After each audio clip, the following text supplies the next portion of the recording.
बघू शकता तुम्ही, ही विदिशाची माझी अशी नखं काढलीत मी.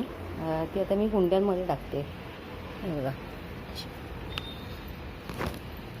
हां, ती कुंड्यांमध्ये टाकते. आणि त्याचबरोबर आम्ही घरामध्ये जे प्लास्टिक आमच्या येतं ना, तर ते सुद्धा मी स्वच्छ धुवून आणि नंतर आमची इथे एक संस्था आहे जी प्लास्टिक कलेक्ट करते, म्हणजे प्रदूषण न होण्याकरिता. तर ते 2 ते 3 महिन्याची अशी नेरूळला जावं लागतं आम्हाला. इथून आम्ही उरण साईडला राहतो ना, तर नेरूळला जाऊन मग तिकडे आम्ही तिथून पुन्हा रिक्षाने जावं लागतं. इतक्या लांबून आम्ही दर महिन्याला येत नाही. 2-2, 3-3 महिन्याचे जमले की मग येतो. मग ते धुवून सुकवून मग असे 1-2 गोण्या माझ्या तयार होतात. त्या पण मी कचऱ्यात फेकत नाही. त्यासुद्धा मी म्हणजे कारण की मला असं वाटतं की मी म्हणजे प्राण्यांची हिंसा करण्याच्या विरोधात आहे. कारण की मी नॉनव्हेज वगैरे असं खात नाही. तर असं वाटतं की ते प्लास्टिक माशांच्या पोटात वगैरे जातं आणि मग ते माशांना पण मासे पण मरतात. आणि पुन्हा जे लोक म्हणजे नॉनव्हेज खातात मासे वगैरे त्यांनासुद्धा ते अपायकारकच आहे ना शेवटी. ते प्लास्टिक माशांच्या पोटामध्ये गेल्यानंतर मग ते चांगलंच नसतं ना ते शरीराला देखील.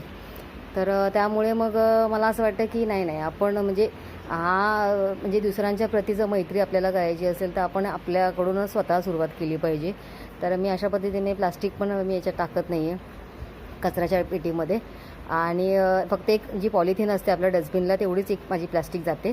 बाकी सगळं मग आपलं काय भाजीचे देठं वगैरे तेच मी टाकते कचऱ्यामध्ये. दुसरी गोष्ट म्हणजे मी विदिशीची केसं वगैरे आम्ही जेव्हा कटिंग करतो किंवा माझी केसं जेव्हा असतात तेव्हा आमची इथे केसांवर अशा वस्तू मिळतात ना, ते लोक येतात. तर त्यांच्याकडून मी काही घेत नाही, कारण की मी ॲल्युमिनियम अशीची भांडी मोस्टली वापरतच नाही आहे. तर मी त्यांना असेच देते मी की तुम्ही घ्या म्हणून. ते सुद्धा मी कचऱ्यात टाकत नाही. जेवढं आपल्याला जमेल म्हणजे पर्यावरणासाठी आपण करू शकतो तेवढं आपल्या गोष्टी करायला काही हरकत नाही. आपण निसर्गाकडून आपल्याला इतक्या सगळ्या गोष्टी मिळत असतात ना, तर मग आपण पण निसर्गाला द्यायला काही हरकत नाही.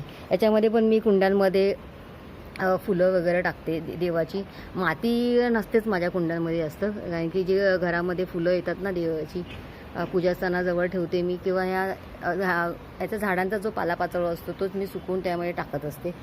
अशा पद्धतीने मी थोडं आपलं जसं शक्य होईल तसं करते. तर मला पण माहिती आहे की बहुतेक लोक आपल्या करतात ह्या गोष्टी सगळ्या. पण मी जे करते ते तुमच्याशी शेअर करण्याचा प्रयत्न केला आहे. मैत्री दिनाच्या सर्वांना शुभेच्छा. तर मैत्री दिनानिमित्त मी एक मॅसेज देणार आहे की म्हणजे प्रेम हे आपल्या एकमेकांवर तर केलंच पाहिजे, मित्रमैत्रिणी, आपले परिवार. आता त्यासोबतच आपल्या सगळ्या म्हणजे प्राण्यांवर, सर्व जीवांवर पण प्रेम आपण करायला शिकलं पाहिजे. कारण की ते सुद्धा आपल्यासारखे जीव आहेत ना. त्याच्यामुळे मग मी म्हणजे आजच्या दिवशी मी त्यांच्याप्रती देखील म्हणजे मैत्रीभाव मनात ठेवते. तर मी हेच म्हणेन की नॉर्मली मी म्हणजे नॉनव्हेज खात नाही आहे.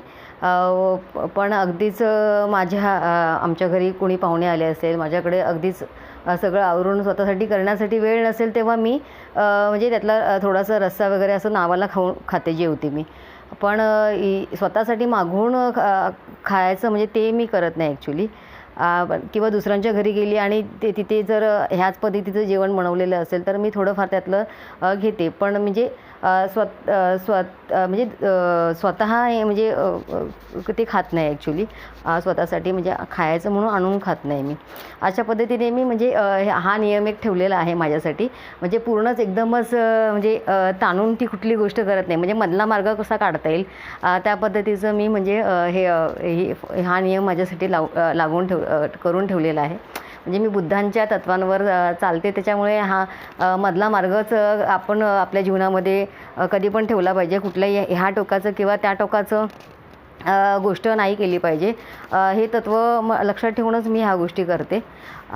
तर या पद्धतीने मग मी सर्वांच्या प्रती आपण मैत्रीभाव ठेवला पाहिजे. मैत्री दिनाच्या निमित्त आपल्या मनुष्यावरच नाही तर सर्व प्राणीमात्रांविषयी देखील आपण मैत्रीभाव ठेवला पाहिजे मनामध्ये.